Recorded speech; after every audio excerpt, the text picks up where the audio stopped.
الحمد لله رب العالمين والعاقبة للمتقين والصلاة والسلام على خاتم الأنبياء والمرسلين ورضي الله تعالى عن الصحابة أجمعين ومن تبعهم بإحسان إلى يوم الدين. سلام علیکم و رحمت الله و برکاته. از خداوند دعاگو هستم که همه اکتونه در پناه رحمتش نگهبان باشد. هر مرادی که در دلهاتون دارید خدای مهربان حاصل گرداند. هر غم و مشکلاتی که دارین خدای مهربان با فضل کرمش از شما دور گرداند. الحال از جناب مولوی جنونی یک قصه گوییم یا یک گفتگوی بین حضرت عزرائیل و بین حضرت آدم.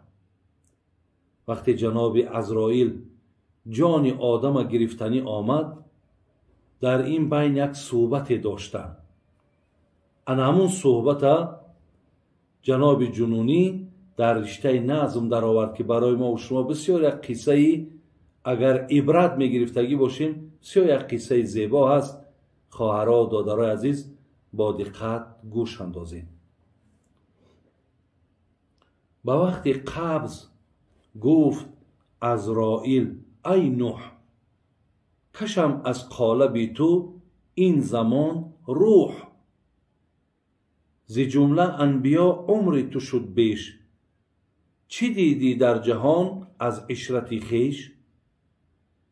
چگونه یافتی این دار دون را، که دیدی بزم و چرخ و نیلگون را؟ بگفتش یافتم چون قصر دودر، شدم داخل ز یک خارج ز دیگر. ندیدم هیچ چیزی را به عالم، نه خورده خشک و لب زین پا کشیدم.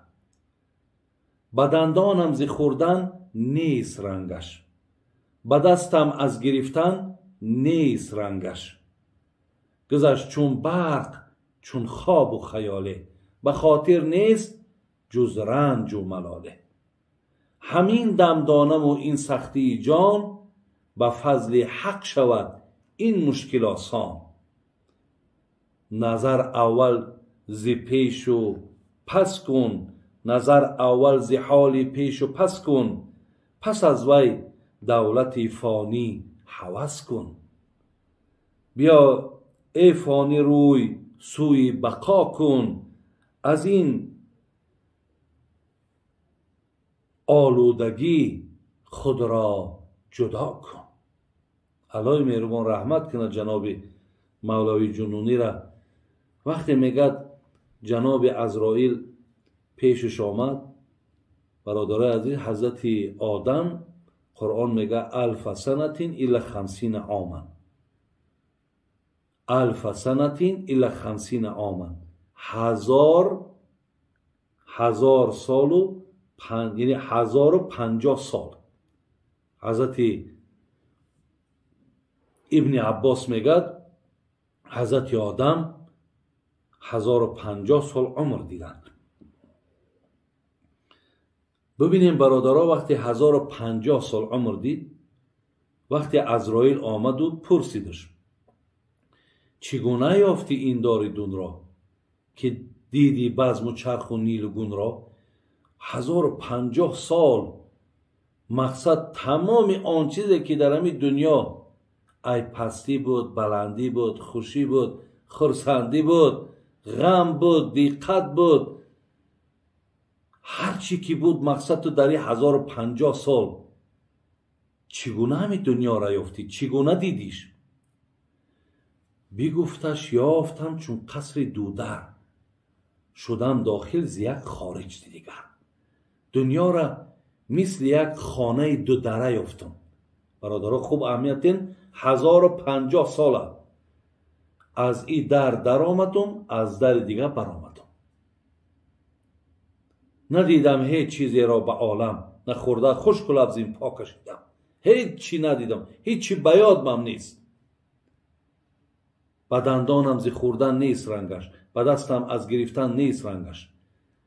همین 1050 سال که من به دنیا سر کار داشتم، همین دندانای مرا بین گفت یگان اثر یمی دنیا، یگان نشانه یمی دنیا آیا در دندانای من هست؟ همین قدری که من در دنیا بودم آیا دستام نگاه که یگان نشانه و آلودگی دنیا داره؟ گذشت چون بعد چون خواب و خیاله، به خاطر نیست جز رنج و ملاله. گو رنگی نمی یک چخیلی که یک چشم قد میزنه یک زمان ناپدید میشه.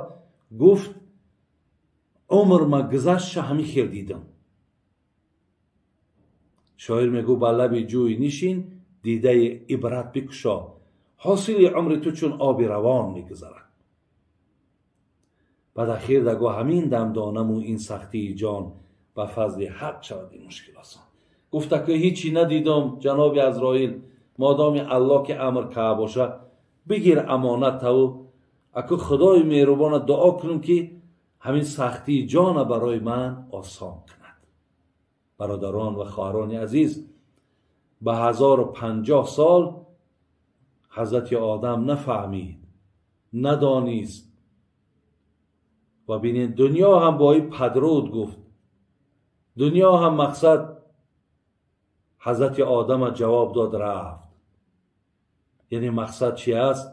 شما با این عمرهای بسیار کوتاه خودتان، با این عمرهای که پیامبر میگه عمر امتی ما بین 60 تا 70 است. برادران و خواهران عزیز، حقیقتا این بسیار در یک سرعت تیز میگذرد. پیش از آنی که عزرائیل به سراغ ما بیاید، مقصد چی است؟ آمادگی را داشته باشیم که وقتی که امانت چه که الله گرفت با خودمان حسرت نبریم، با خودمان پشیمانی نبریم، بلکه الله را تشکر کنیم که دستمان پره. بینین الله را تشکر کنیم که اعمال داریم که نه خانه قبر برای ما جای غم و اندوه است، نه میدان قیامتش. الله مهربان خاتمه مانا بخیر کنه و ایمانامانا با سلامت نگه داره. السلام علیکم و رحمت الله و برکاته.